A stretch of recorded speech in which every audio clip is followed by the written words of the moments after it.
My name is Robert Corey, and I'm an astrologer in New York City. And you've now just seen a wonderful demonstration of the power of transits with Mars exactly opposite my MC ruler and Neptune exactly squaring my ascendant. So, as I waded through this morass, we finally are here.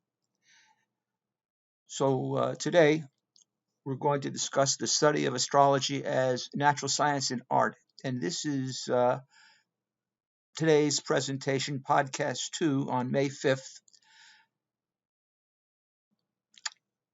on the practice of astrology, methodology, and synthesis. Note that last week's podcast, given on the 28th of April, is posted as a video on Facebook and YouTube. So today's podcast illustrates the content of a new cycle of classes based on the tradition of Morin de Villefranche, as taught by the late Zoltan Mason of New York. Morin was maybe the last great apologist for astrology, and he presented a very rational approach to astrology based on his theory of determinations. His preeminent practitioner was a fellow named Zoltan Mason, who died in 2002 but practiced for almost 70 years. Zoltan said the practice of astrology encourages leading a moral and ethical life and provides a means to offer others social and emotional help from a practical viewpoint. So just to review a few points from last week before we get into the actual content of methodology and synthesis. So how do we define astrology? We said the motivation, it's the study of motivation and drive. What attracts you and how strongly are you attracted? What pushes you and how strongly are you pushed? Motivation and drives are based on the 4 basic human pursuits that can be subdivided further into 2 sets. One set, the pursuit of security and pleasure, is shared and common to all living things. The other set, effort in accordance to ethics and the pursuit of freedom, is peculiar to a human being. I'll talk more about this next time, but this second set of pursuits, human pursuits, arises because a human being is a self-conscious creature. And it's interesting to note that lately more and more content is coming out that maybe human beings are not the only one that are self-conscious, but you may say that a human being has the most highly developed sense of consciousness. And as a self-conscious being, the person is a thinker with the capacity to draw conclusions about himself or herself. And what is the universal human conclusion about himself or herself? That I am somehow limited and I would like to become free of limitations. Now, whatever is possible for the person must be already be present at birth or in potential. Mason taught the role of a teacher is to give trustworthy testimony. The student's role, don't be a blind believer. Independently corroborate what's taught. If it makes sense, keep it. If it not makes sense, spit out the knowledge. That is your responsibility to yourself. And the fundamental axiom in life is, while the teacher gives trustworthy testimony, the teacher does not teach you. The great teacher is life experience. Again, the astrologer is a scientist and ultimately an artist or a poet. And just as the sun and moon are the 2 halves of the same thing, in astrology, observation and imagination are its 2 halves. So just as someone goes to professional school to become a physician or takes an apprenticeship to become a craftsman, so a person must be scheduled or schooled to think as an astrologer. The program's goal is to teach a person how to think as an astrologer. Therefore, the need for training. My role is as a primary school teacher of Moran. Why is the word natural emphasized in the title, The Study of Astrology as Natural Science and Art, rather than just Astrology as Science? As I mentioned last time, we must be clear about what natural mean. The word natural refers to the physical, to the things that can be observed through the five senses. When the word supernatural is used, it means that it's something that goes beyond the five senses and are considered irrational. Therefore, studies are termed irrational as they refer to concepts that cannot be observed through the physical world, the world of the senses. The fundamental point to be made about astrology as a natural science is that it's based on observation. And when we open our senses to the world, we observe the environment.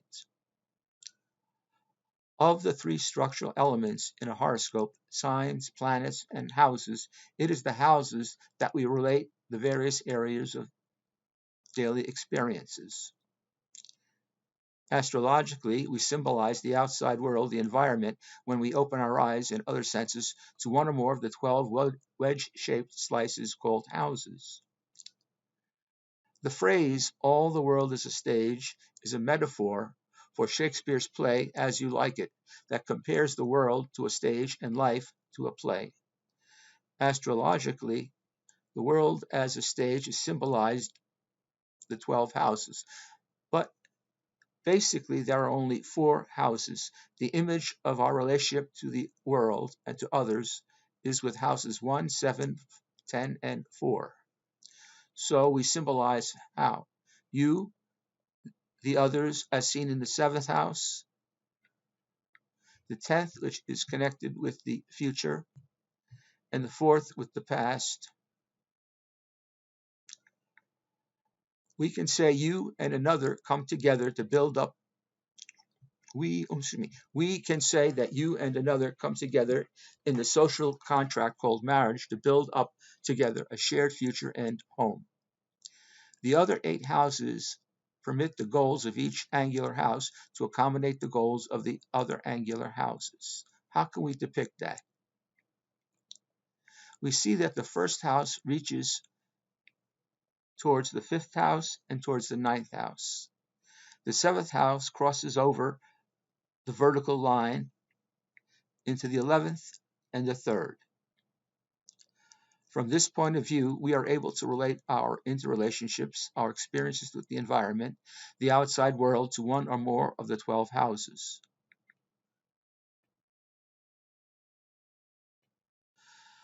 But the important point to appreciate, this is meant to convey the following.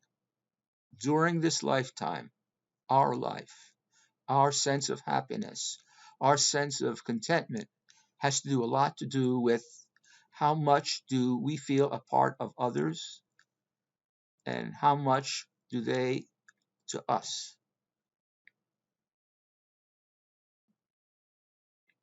Okay. So you see one triangle crosses over to the right side. The other triangle crosses from the right side into the left.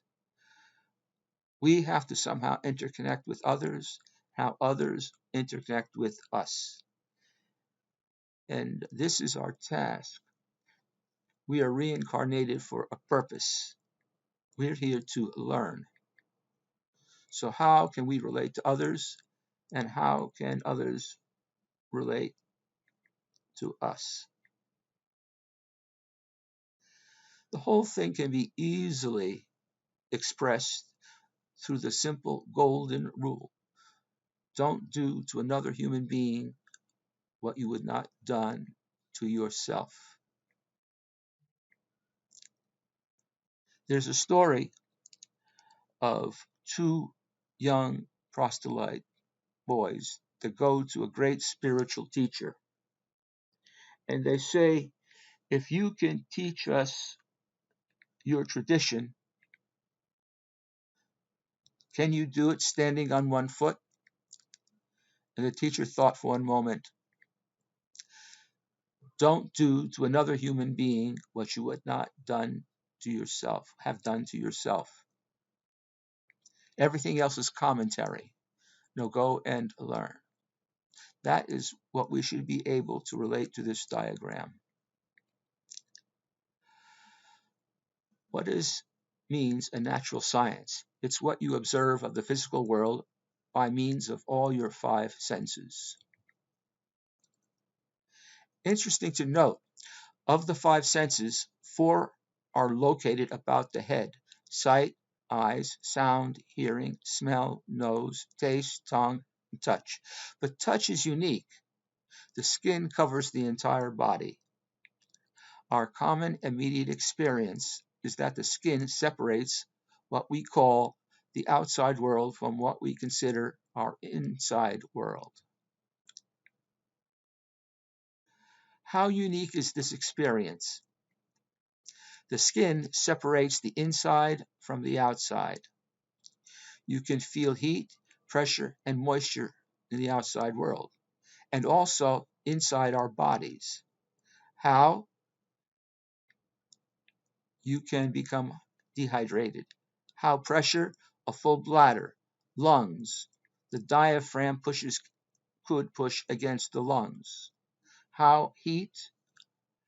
Remember that the regulation of hot and cold is by the hypothalamus, our body thermostat. The skin is very unique. It separates the outside from the inside. The fundamental point to be made about astrology as a natural science is that it's based on observation. So, some comments about the basic grammar and the methodology based on Moran. Mason would say, if you don't know what to expect from a planet, you can never hope to become an astrologer.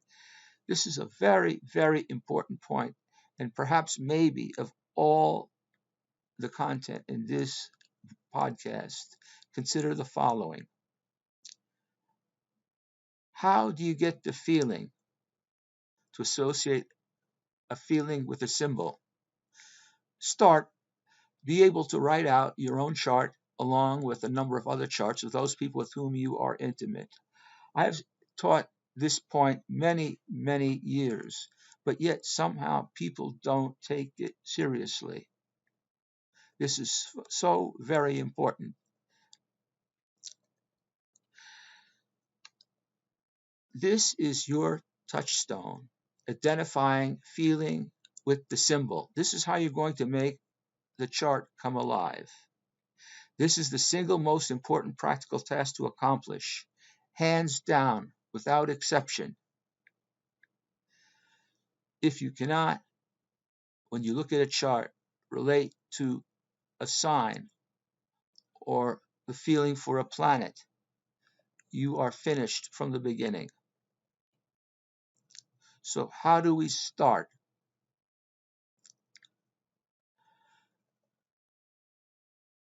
Look to a person's ascendant. A planet can be connected to the ascendant in many ways, and if it is, you will see how the attributes of that planet, when interacting with the other person, be it in their physical looks, the way they speak, or the way they carry themselves, and so on. But this is so very important as an exercise. And the foundation of it is to be able to write out your own chart and those of other people, maybe 5 or 6 with whom you are already intimate. This information should be at your fingertips. So our task is in the beginning, and at the beginning of the course, exercises about the basic grammar, the signs, the planets, and the houses. And what you should remember is that each chart is constituted in such a way as to give you and others a limited field of experience. As you proceed in life, daily living adds to your palette of experiences. So, on methodology and the art. Moran's tradition forms the basis that encourages a chart synthesis in which one sees the chart as an integrated whole. Moran's approach necessitates the study of the chart's structural elements in a prioritized and organized fashion. Mason often would say, "How do you put the stones together? That's the art. It's a way of practice. The art is the method that you're going to go through the chart in an organized and prioritized manner." So it's a 5-step process. You start out with the ascendant. You look to the 10th house, the midheaven, then the moon, and lastly the sun. The art is to pull all the images observed in the 5 steps into a meaningful whole. The guideline is always start with the ascendant, remembering what you mentioned first is more important than what you mentioned second, and so on. So we said you start with the ascendant. That is connected or is analogous to the 9 o'clock position on a clock face. Then you go to the midheaven, corresponds to the noon position. Then you look to the moon, and lastly the sun. So what you're doing is you're starting with an initial image, and then you're successively adding to that image, and you have to pull it together as a whole. And what you're going to see in a few moments is that is a lot of imagery. So I said last time, and what is the discipline required to be learned and practiced?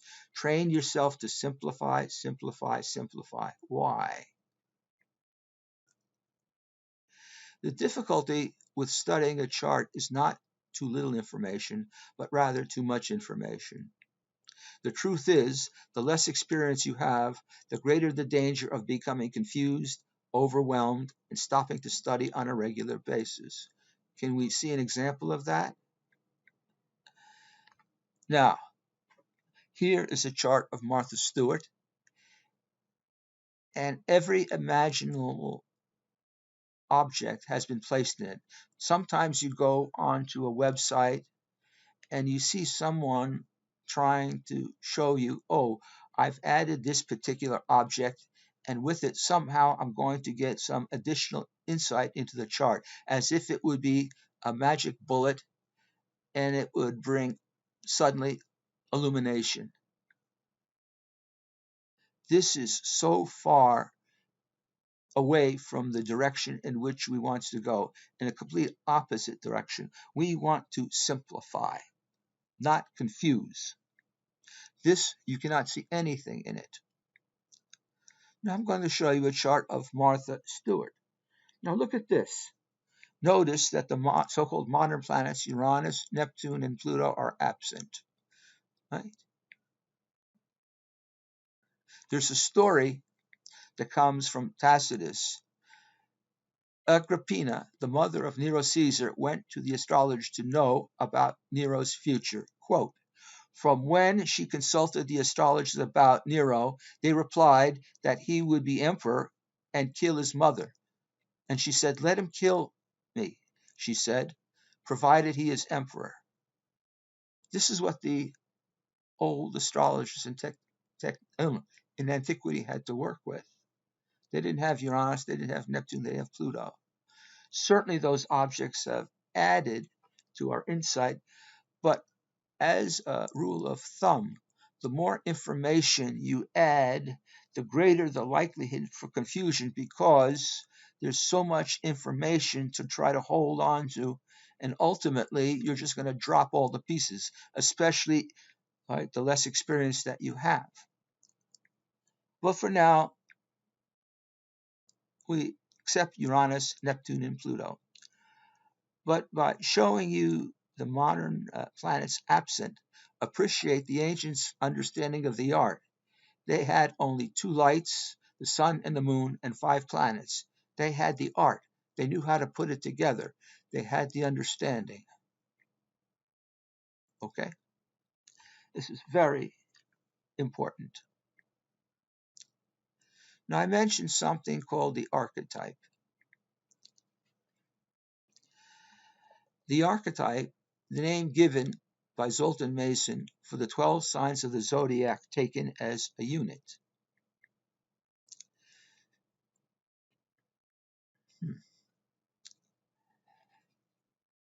So, the 12 signs of the zodiac reveal a living, ongoing, dynamic phenomena depicting the flow of life.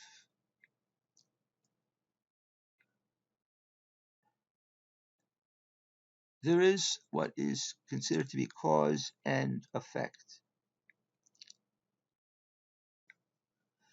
You have the first house where you see the sign of Aries, and on the 10th house you see Capricorn.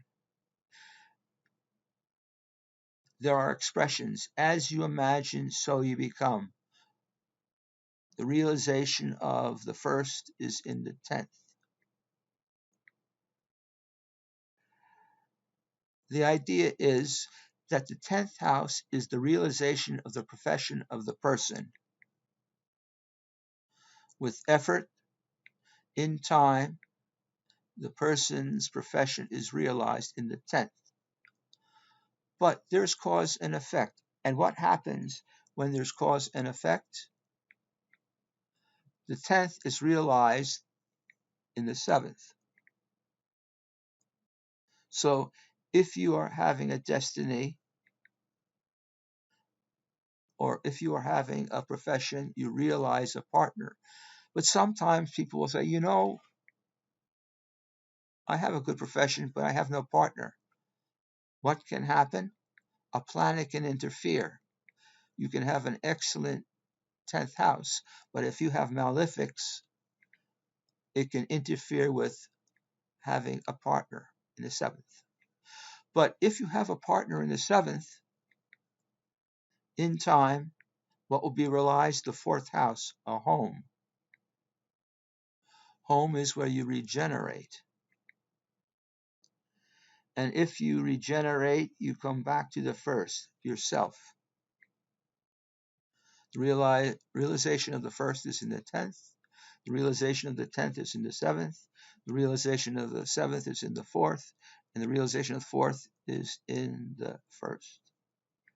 You may have heard this is one of the meanings of the squaring of a circle. It has been asked since antiquity, can you square a circle? So this would be an illustration. The natal chart is a static image with all prediction based on the natal. Cause and effect is an important consideration. And we'll talk more about this in next week's podcast 3 when we consider the time element and how it already is seen in the natal, independent of different timing techniques. Right? Whatever is possible for the human being must already be seen in the natal. The natal image is a static image. It's a snapshot at a given point in space and time. How is it animated? By any one of the different timing techniques. Today was a good example. I have a natal horoscope, and Mars is now in the beginning of Aries, and this, is exactly opposing the rulers of my 10th house. In addition, Neptune at this very moment is exactly squaring my natal ascendant. So both my timing and the clumsiness, the difficulties with starting this broadcast. But I have a natal chart. A natal chart is static. It's yours for the entire lifetime, and all prediction is based on it. You can talk about a person's childhood, their current life as a mature person, or eventually all old age, all from the natal. But when events may occur, for that you have recourse to the different timing techniques. So when you look to a natal chart, there are only two questions you have to answer. What may I expect during this lifetime? And two, when? What may I expect is based on the natal proper. When is answered by using any of the number of different timing techniques. More about that next week. Mason would say that when he had a client, he always had three charts before his eyes: the client's, his own, and the archetype. And he taught that the archetype could answer all questions about life. So let's talk more about the art. Moran's approach necessitates the study of the chart's structural elements in a prioritized and organized fashion. Mason would say, how do you put the stones together? The way how you practice. That's the art. In this approach, what you mention first is more important than what you mention second. So how to start? We always start with step one of our 5 steps, the ascendant. So where is the ascendant? Oh, here. Scorpio. Then what planets or planets rule the sign rising, and where is or are they posted, first by house position and then sign position. So the traditional ruler of Scorpio is Mars, and the modern co-ruler is Pluto. Mars is found entering the 6th, Pluto is in the 9th. Then aspects to the ascendant by exactness. Why do I use the word exactness? Because the sharper the aspect, the greater the quantitative punch, the greater impact on the biological physiology of the body and the mental, moral, and intellectual constitution of the individual. So here we see the planet most closely aspecting would be the Sun, sending a razor-sharp square to the ascendant, then Venus by sextile, and Pluto by square. And then aspects to the rulers of the ascendant. Oh, Jupiter sends a sextile to Mars. The Sun sends a trine. Now remember, a moment ago I said the need to simplify. Even without using the modern planets, Uranus, Neptune, and Pluto, you see already so many connections. The difficulty is when you make an observation. Okay, I've made the observation. Then I go on to my next observation, and there is, at least in the beginning, a good likelihood that you won't remember the previous observation. So you have to have a way to encourage you to remember what you've previously observed. And that's one of the very important things that you gain by always doing the same thing the same way. So here we see the Sun casting a trine to Mars and Jupiter casting a sextile.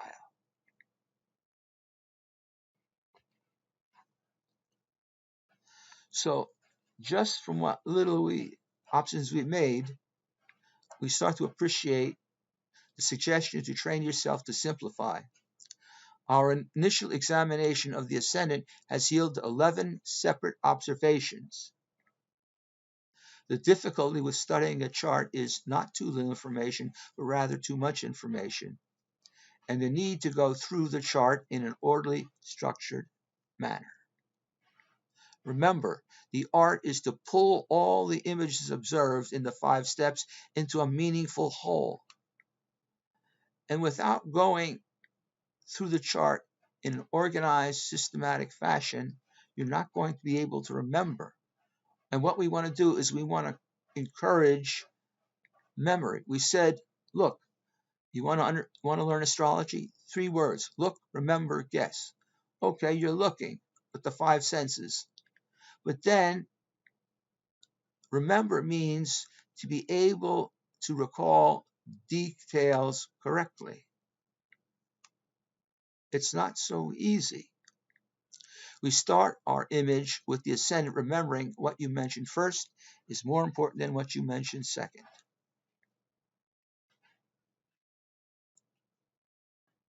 Again, we're going to say, how do you put the stones together?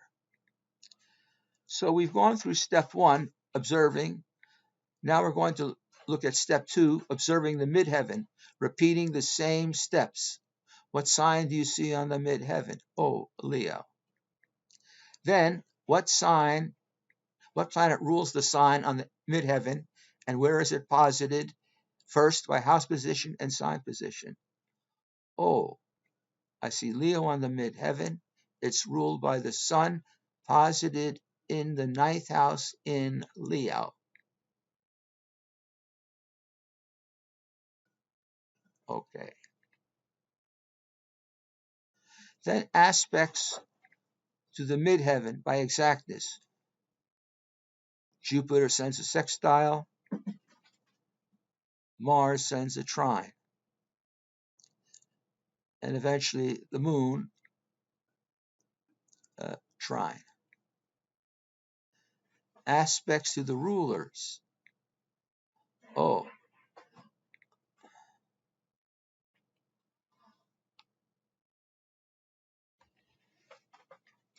excuse me.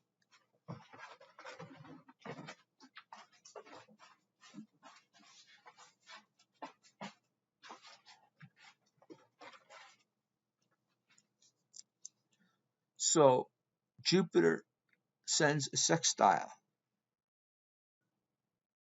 Mars sends a trine. We're starting to accumulate more images.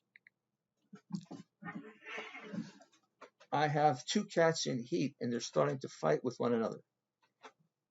Stop. So the art is, how do we pull all the images together in a meaningful whole?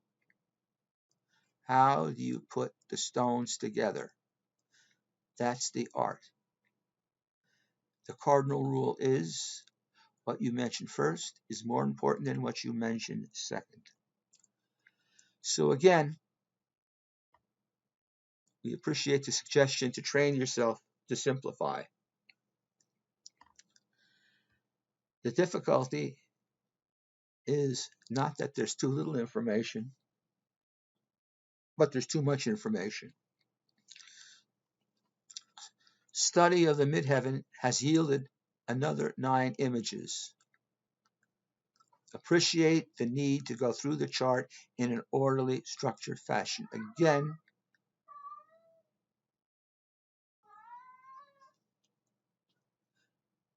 appreciate the need to go through the chart in an orderly, structured fashion.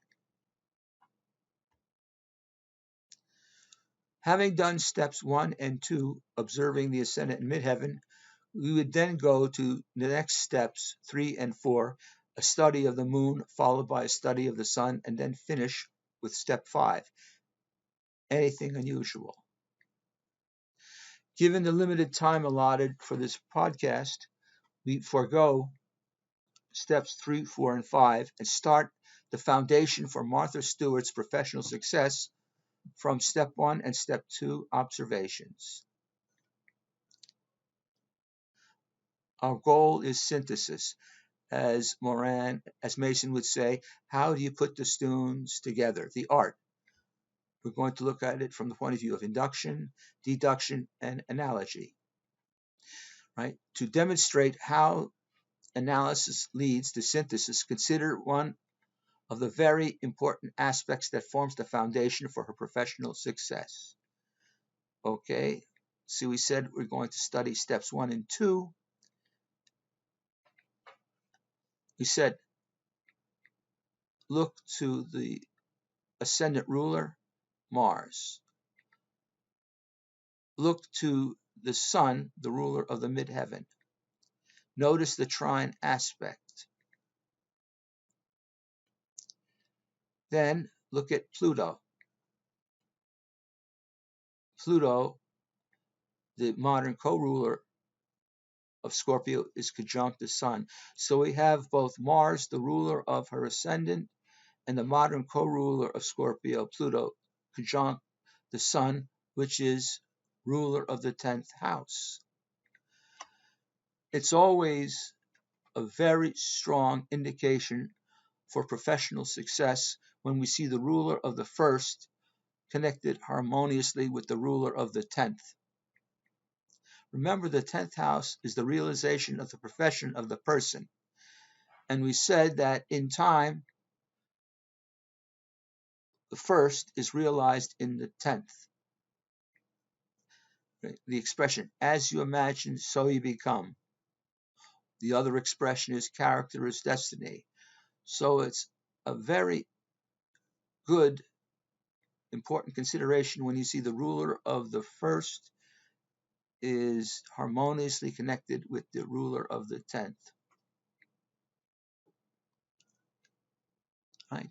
So the ruler of Scorpio ascendant is Mars in Aries in the 6th, and the sun in Leo in the 9th is ruler of the midheaven, and the ascendant co-ruler of Scorpio is Pluto in Leo, conjunct the sun, the MC ruler.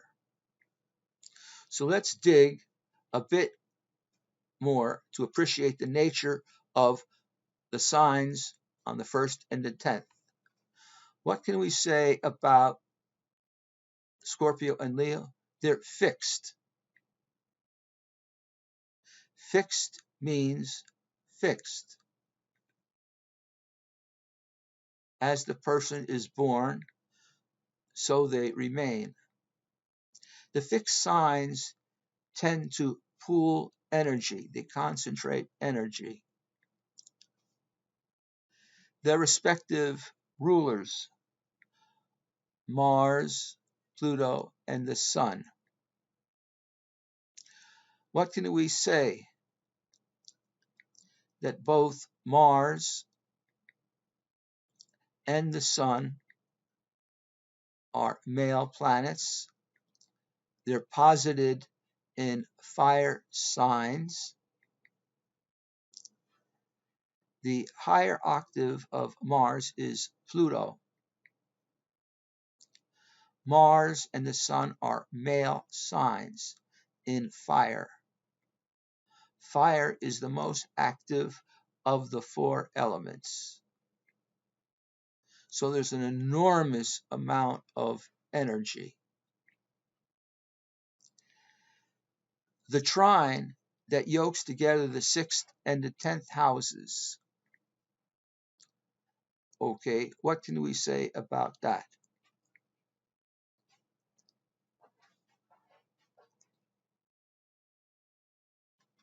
So let's dig a little bit more.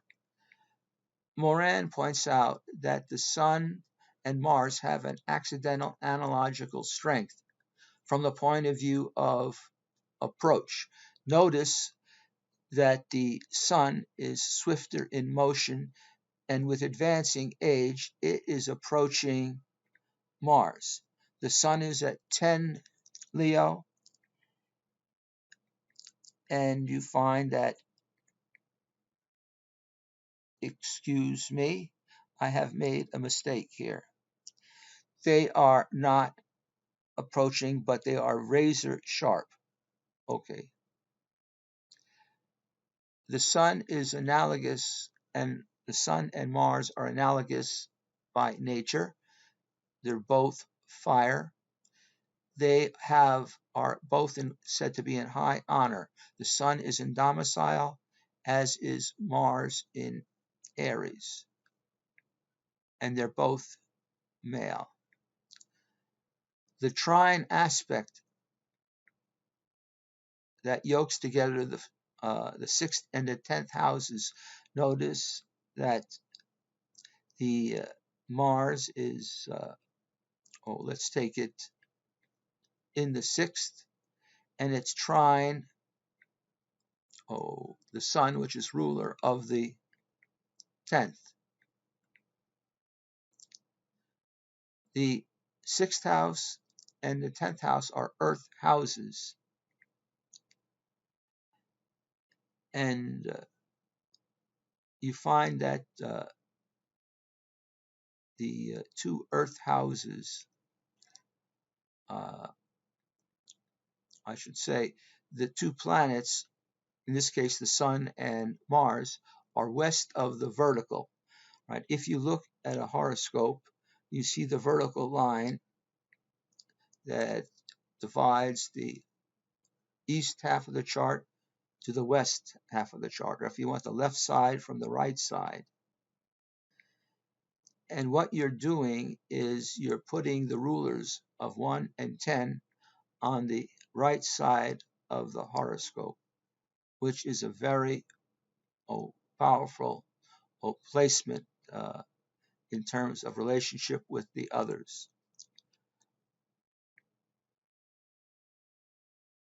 So separating the left from the right. So what way may we conclude by induction, deduction, and analogy? The person who wins, with Leo, the person who wins in any activity she enters and who cannot be toppled.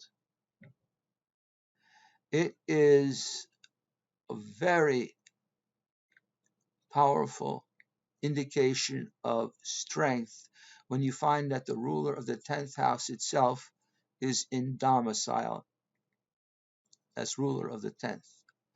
Leo is a fixed fire sign, and the ruler of the sun is the sun in Leo in domicile. This person cannot be toppled. A few years ago, she got into a difficult situation where she took information from an advisor and she did what was accused of inside trading. So she went to jail for a year, but she came back. It's a very, very powerful placement to have the ruler of the 10th and its ruler in domicile. She has an iron will with unflagging determination and constant ongoing energy of the Mars to execute the will of the Sun. The Sun is the most masculine of planets in domicile here. The second most masculine planet is the Sun.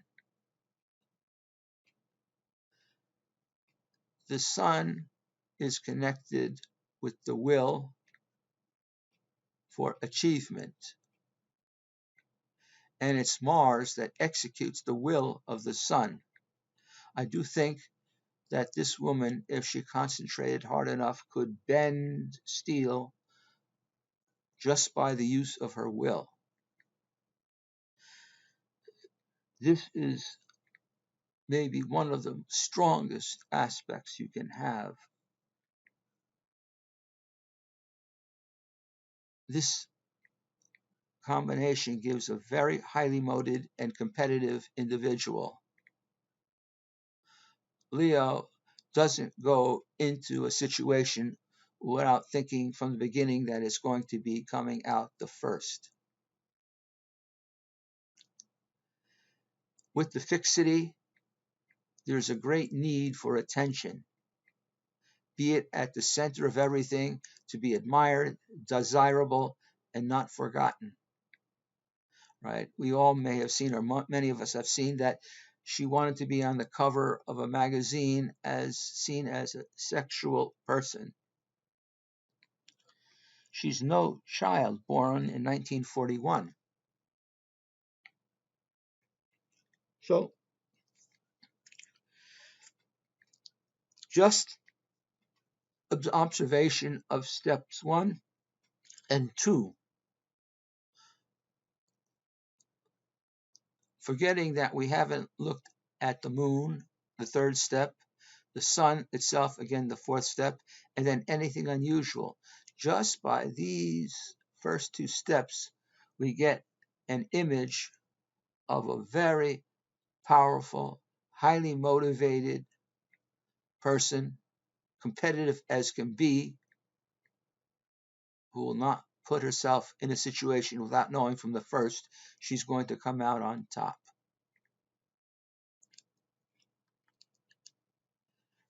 Now, the big difference that can exist between someone with a chart which is merely strong and powerful as opposed to someone else who has an extraordinary life, in a phrase, this latter person has not only a powerful chart, but also a chart that is highly integrated, meaning everything is connected to and works together with everything else. As we proceed and then start to study steps 3, 4, and 5, we would see that not only are the considerations very powerful, very significant, but everything seems to be connected to everything else. So with that, we've basically come to the end of our podcast. I would just like to show you, these are the various versions of Book 21 based on chronological publication date, and I will comment on these different texts next week. So the earliest would be a very loose paraphrase of Book 21 found in this book called The Cornerstones of Astrology. Then simultaneously in 1971, Zoltan Mason had translated a publication in French into English by one of his students. And at the same time, a fellow named Richard Baldwin came out with his Latin version, Latin translation of Book 21. And although very, very much better in a way than astrosynthesis, from the point of view that it did include some things that were not found in in astrosynthesis, yet it too was highly paraphrased. Then a gal named Patty Tobin came out with a kind of primer called Planetary Powers, someone who would have no knowledge whatsoever of Moran, and it gave a person a kind of stepping stone into a deeper study of Moran. And just now, a very fine version, a comprehensive, definitive version of Book 21 from the Latin by a now retired attorney, a very competent Latinist, has brought out Book 21, available on Wessex Press. And I do think that this translation by a gal named Penelope Sitter will become a standard text, and as time goes by, will be used as a foundation, a gateway into other volumes of Moran. So with that, we come to the end of our podcast, and just a couple of notes about the new program. It's taught in quarters with 12 lessons per quarter. Each lesson is 90 minutes in length, with a slide set sent to you prior to class, and after class, the video sent to you.